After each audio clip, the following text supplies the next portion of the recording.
Hello, and welcome to our presentation on crypto funds in the Cayman Islands. In this video, we provide a summary of crypto funds in the Cayman Islands and their registration requirements. If you would like further specific advice or to receive a copy of a more detailed guidance note on crypto funds, reach out to us at stewartslaw.com and we will be happy to help. The Cayman Islands have become the leading offshore jurisdiction for the establishment of mutual funds and private funds. The phenomenal growth of the funds industry in the Cayman Islands has been due in part to the use of innovative legislation and the absence of taxation and exchange controls.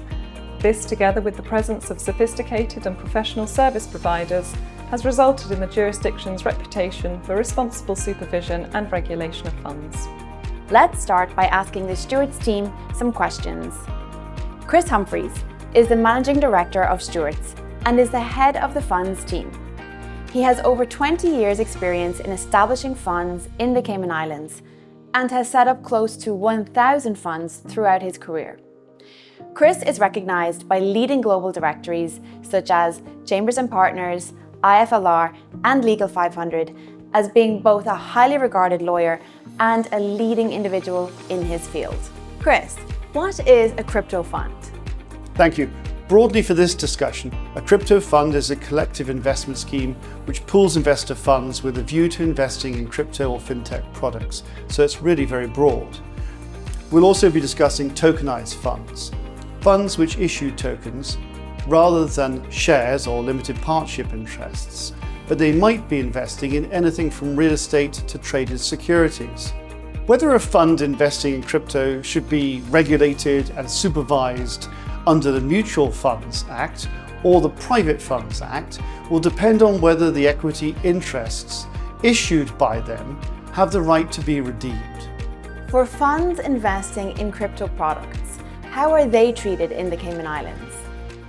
Much like any other Cayman fund, if the issued interest is redeemable at the option of the holder, then it's governed by the Mutual Funds Act, and details of such registrations covered in our separate video on Cayman Islands mutual funds. If the interest is not redeemable at the option of the holder, then it may be governed by the Private Funds Act, and details of such registrations covered in our separate video on Cayman Islands private funds. I then direct anybody interested to view the appropriate video for more details on that. What types of structures are used for crypto funds? A crypto fund can be structured as an exempted company, an LLC, an exempted partnership, or a unit trust, but more particularly, they can be structured as segregated portfolio companies. What is a segregated portfolio company? It's a regular company that's also shrouded by the segregated portfolio legislation, so it can set up multiple pots or pools called segregated portfolio. Each one has its assets and liabilities segregated from each other.